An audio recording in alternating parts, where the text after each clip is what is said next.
do Senhor Jesus, tudo bem? Eu sou o Paulo Machado do canal Evangelho Luz de Esperança. Este vídeo tem como objetivo trazer subsídios para professores, líderes de escola bíblica dominical, superintendentes e todos aqueles que querem aprofundar o seu conhecimento bíblico.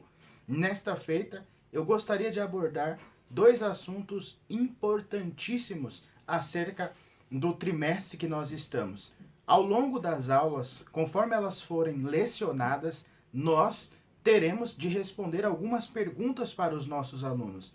E duas delas eu gostaria de abordar neste vídeo. Uma é: quantos dons espirituais existem?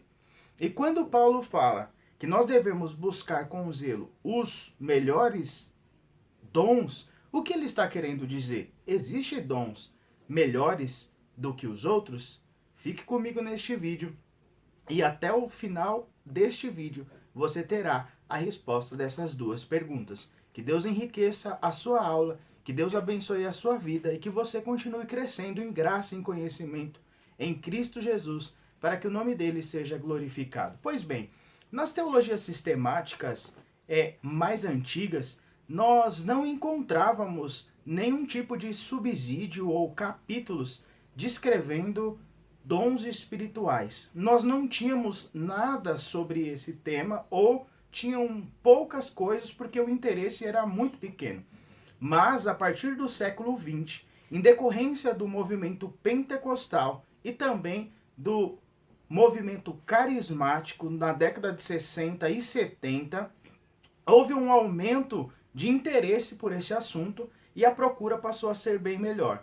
Tanto que agora, nas teologias sistemáticas mais recentes, mesmo os tradicionais costumam comentar sobre os dons espirituais. E é um assunto bastante controverso e um assunto bastante debatido, porque há diversas linhas de interpretação.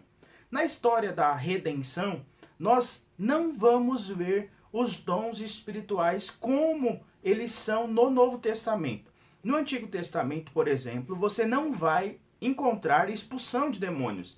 E você não vai ver de maneira muito notória ou em muitas passagens curas miraculosas, embora isso tenha acontecido na vida de algumas pessoas como Elias e Eliseu, que marcam um tempo específico e são usados em curas, ressurreições e milagres estrondosos. Isso não era a regra do Antigo Testamento. No Antigo Testamento, nós víamos muito poucas atuações deste nível e sentido, estando a profecia restrita ao pequeno grupo de profetas. Nunca era para todas.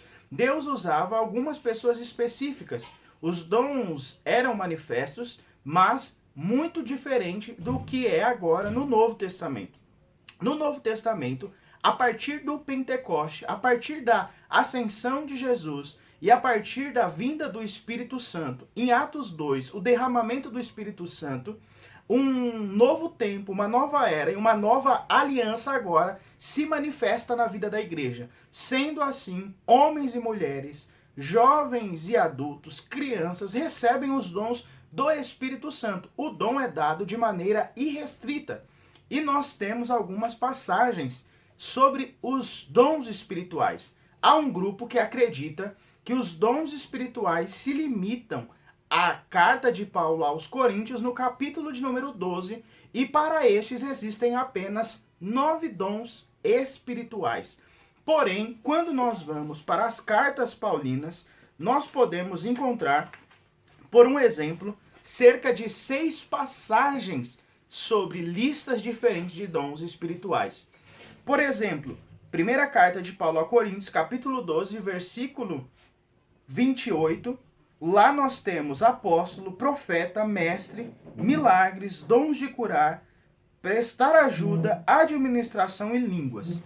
Na carta de Paulo aos Coríntios, capítulo 12, do versículo 8 a 10, nós encontramos palavra de sabedoria, palavra de conhecimento, fé, dons de curar e milagres, profecia, discernimento de espírito, línguas, interpretação de línguas. Na listagem de Efésios, capítulo 4, versículo 11, nós encontramos os 4 ou 5 ministérios como por exemplo, apóstolo, profeta, evangelista, pastor e mestre. Na lista de Romanos 12, do 6 ao 8, nós encontramos profecia, serviço, ensino, dar ânimo, contribuição, liderança, misericórdia. Na primeira carta de Paulo aos Coríntios, capítulo 7 e o versículo 7, nós encontramos casamento e celibato. Na lista de Pedro, na sua primeira carta, no capítulo 4 e no versículo 11, nós encontramos seja quem for que fale, compreendendo vários dons, seja que for que sirva, compreendendo vários dons. Ou seja, nessa lista que eu passei para você, é notório nós encontrarmos pelo menos 22 dons bíblicos. Mas o que eu entendo é que essa lista não é exaustiva. O propósito de Paulo jamais foi dizer que os dons espirituais estão restritos a um número específico. Eu sou da Assembleia de Deus e na nossa declaração de fé, no capítulo 20, falando sobre os dons espirituais, lá está escrito que não há uma lista específica de que e estes são os dons espirituais. Não há, não existe. Portanto, meus irmãos, a gente pode perceber que ao longo de todos esses tratados, esses dons são diferentes e nenhuma dessas listas e nenhum dom é mencionado em todas as listas. Paulo não estava tentando construir uma lista exaustiva e específica sobre os dons espirituais. Portanto, o que eu posso responder para vocês, e a questão é simples para nós, de quantos dons espirituais existem, é que os dons são diversos. Os dons são muitos e não há uma lista específica de quantos dons existam. Alguns acreditam em 22, como Wayne Grudem em sua teologia sistemática, mas ele não fecha nesses 22, ele deixa em aberto e ele dá essa mesma opinião. Porém, alguns listam 25. O que nós devemos entender e aprender é que os dons são multiformes e Deus dá dons à igreja segundo a sua necessidade, só que os dons não podem fugir do que a Bíblia ensina, como essa nova unção, aberrações como a unção do leão, unção do riso, que em nada edificam a igreja e que em nada ajuda na edificação e na comunhão e no crescimento dos santos. Desses tipos de supostos dons, você deve, com certeza, fugir deles. A questão aqui é simples. Nós precisamos uns dos outros. E jamais a diversidade de dons vai conduzir a igreja a uma fragmentação. Não, a um exclusivismo. Mas os dons servem para a unidade maior entre os crentes na igreja. Por isso que Deus colocou no corpo em nós diferenças, de modo que nós pudéssemos depender uns dos outros. Então os dons trazem unidade, diversidade e não há uma lista específica. Os dons são multiformes. Agora, Paulinho, qual é o dom mais importante?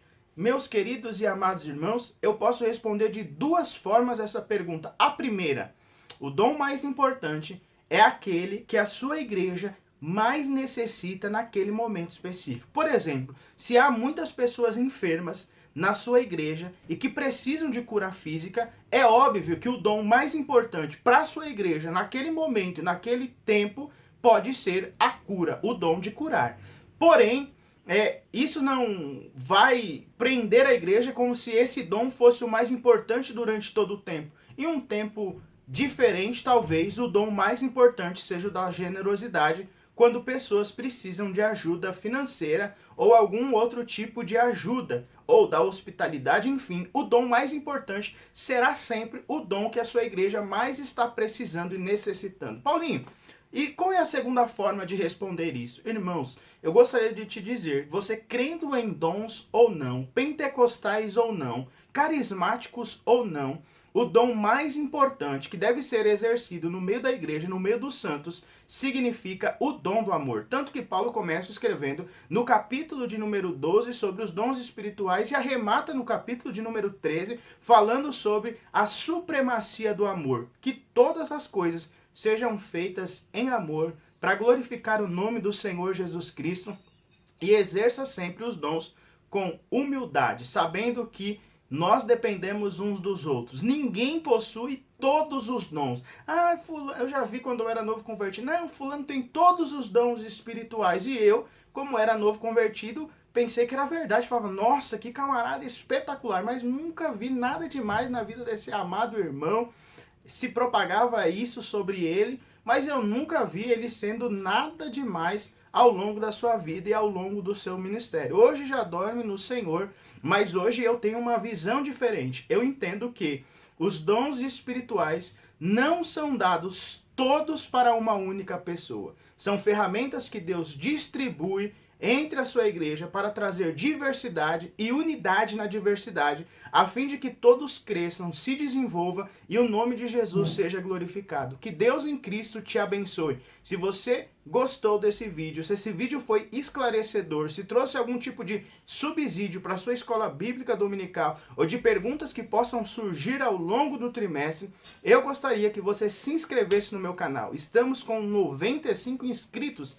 Faltam apenas 5 para que nós cheguemos ao número do 100 inscritos. E isso será uma grande vitória para nós. Que Deus em Cristo continue abençoando a sua vida. Que Deus em Cristo prospere seu ministério. E que você sempre valorize o estudo da palavra de Deus, a leitura da Bíblia, a prática daquilo que você lê e também a escola bíblica dominical. Deus em Cristo te abençoe. Deus em Cristo prospere a sua vida para a honra, glória e louvor do nome do Senhor Jesus Cristo. Sou pentecostal e creio na continuidade dos dons espirituais como uma ferramenta poderosa para a igreja trabalhar enquanto Cristo não vem.